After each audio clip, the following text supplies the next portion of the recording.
All right, let's take the next call. I need to respond to no, that. we need to let the callers come through. You're all having a lot of time to respond to these things, and you'll have more time, but we've got 2 callers who've been on the line for at least 5 minutes now, so let's go ahead and take them. Peter, you'll get the next response, and go ahead, caller. What's your first name and where are you calling from? Hi there, Lou, calling from Town of Hope. Hi, Lou. Hope.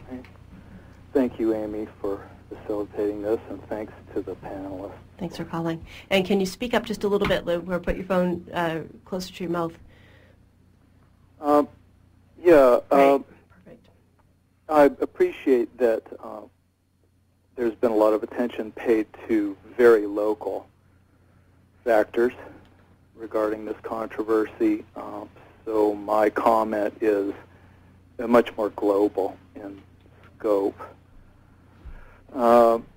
So to address Mr. Rivers' concern about jobs, I'm very concerned about jobs, and I feel as though we as a society are a little bit stuck here between a rock and a hard spot because at the rate we're going, in fact, if we haven't done it already, we've ruined our ecosystem on a macro level, and we don't even know it.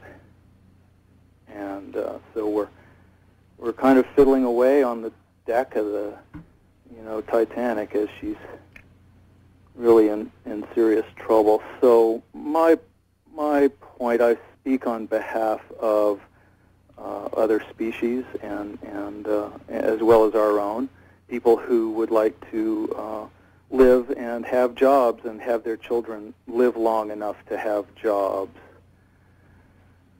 So my gut feeling from all the different inputs that I've had through the media, what's going on these days, is that in general we need to immediately shift our focus as a society to renewable energy sources. And renewable means not fossil fuels, not gas. And too bad, the gas, I've been pretty enthusiastic about gas lately, but now as I hear about the evils of fracking, I'm frustrated I can't even advocate gas anymore.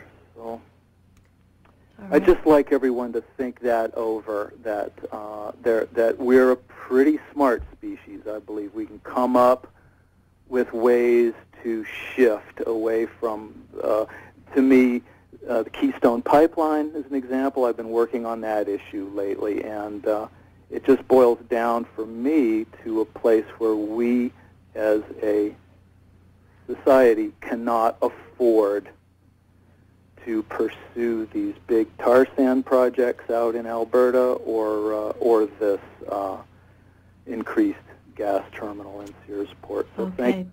Thank you for your call, Lou. We're going to go ahead and let Peter respond, but in Astrig, if they want to weigh in, do we have another caller waiting? We do have one caller waiting. So actually, why don't we take this caller, then we'll hold off on any more calls for a couple of minutes while we give everyone a chance to respond. And also, I want to play a clip from DCP because they didn't send anyone, despite our invitation, so we'll play what they had to say about safety at their meeting. Go ahead, caller. What would you like to say? I just wanted to make a couple comments. My name is Jean Noel. I live down east further from Searsport. And thanks for calling. For a time, I lived in Machias next to the R.H. Foster heating oil distribution area, and they had bulk propane tanks there. That place caught on fire once, and we were about 600 feet away from it. And when a 100-pounder goes off, it sort of picks your house up and drops it back on the foundation at that distance, which is just a small, ubiquitous propane tank that, for a time, every Mainer had on the side of their house. So the size of that tank is remarkably terrifying. But having said that, the people that put the thing in can talk all they want about safety systems and ultra-modern this or that. 9 times out of 10 in these situations, when something goes wrong, it's human error, and that's just nothing you can fix or account for. All the training in the world doesn't account for somebody making a mistake. But on the flip side of it, as somebody who's spent most of my adult life trying to get by and earn a living and feel fortunate to have a decent job nowadays, whenever these sort of things come up, whether it's an aquaculture site or it's a wood processing facility, biomass energy, or a gas facility or an oil refinery, whatever it is, wherever the locale is, everybody gets up in arms and no, we can't have it here.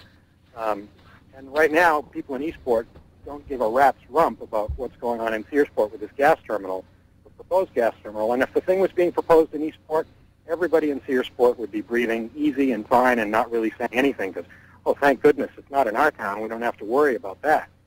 And the fact is that everybody in that room got where they are this evening in a vehicle that was fueled by energy that came from somewhere that more than likely was not a safe location for the people that live in that area.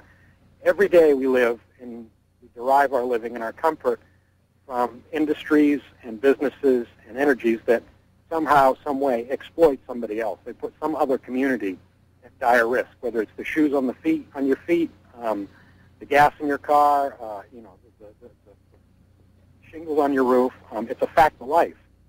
And I hear people talking about this is not okay for Searsport. Well, Maine Yankee down in Wiscasset didn't destroy Wiscasset.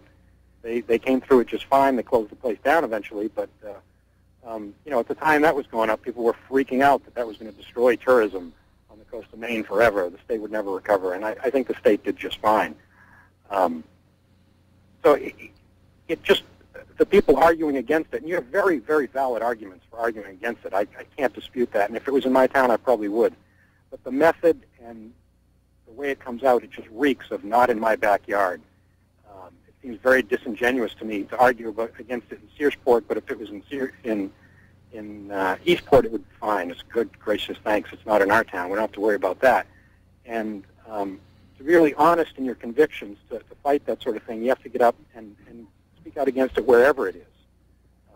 Whether it's an oil refinery down in Houston, which is producing gas or diesel fuel that's going to be in your car when you drive home this evening, or a gas terminal in Searsport, which could literally and quite probably, if it ever caught fire, blow up half of coastal Penobscot County. I mean, that's just fact of life. And